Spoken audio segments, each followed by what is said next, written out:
সৰ্বপ্ৰথমে আপোনালোকৰ সকলো নিউজকে আমি বিশেষভাৱে এটাই আন্তৰিক অভিনন্দন জনাইছোঁ যে আপোনালোকে আমাৰ এই অঞ্চললৈ আহিছে। আমাৰ গাঁৱৰ যিবিলাক পৰিৱেশ আপোনালোকে চাইছেহি। মই আপোনালোকক পুনৰবাৰ অশেষ ধন্যবাদ জনাইছোঁ। কিন্তু এটা কথা কওঁ যে আমাৰ এই অঞ্চলত থকা যিখন পঞ্চায়ত আছে বা ৱাৰ্ড মেম্বাৰ আছে বা তেওঁলোক কিয় নাহে আমাৰ এই অঞ্চললৈ? ভোটৰ সময়ত যে ইমান মৰমৰ মিঠাইৰে মাত মাতিব যে আমাৰ এইবাৰ ভোটটো দিবা, কিন্তু কিহৰ কাৰণে তেওঁলোকে যে এইবিলাক যে আমাৰ কেইবাখনো গাঁও যেনেকৈ আমাৰ পংকিয়াল গাঁৱৰ এই অন্তৰ্ভুক্ত হৈ আছে এখন গাঁও ৰাস্তাটো, আৰু লগতে জাতিপতীয়া আছে, কেন্দুগুৰি আছে, এই পথটো অহা যোৱা কৰে, আৰু লগতে ইমান ছাত্ৰ ছাত্ৰীসকল এইফালে অহা যোৱা কৰে।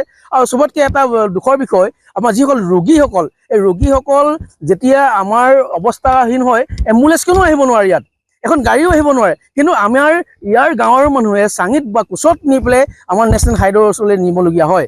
কিন্তু আজি পৰ্যন্ত আমাৰ গাঁওখন চকু নপৰিলে। কিন্তু এটা কথা কওঁ, আমাৰ বৰ্তমান আমাৰ খুমটাই সমষ্টিত আমি অন্তৰ্ভুক্ত হৈছোঁ। আমি এটা কথা অনুৰোধ জনাইছোঁ যে আমাৰ মৃণাল শইকীয়া ডাঙৰীয়াক এটা অনুৰোধ জনাইছে, আপোনাক একদম বিনম্ৰ অনুৰোধ এইটো কাৰণে কৈছোঁ যে আমাৰ এই ৰাস্তাবিলাক, আমাৰ এই পথবিলাক এবাৰ চাওক। আপুনি চাই আছে, আপোনাৰ পৰা আমাৰ আস্থা বিশ্বাস আছে, আপুনি আহক।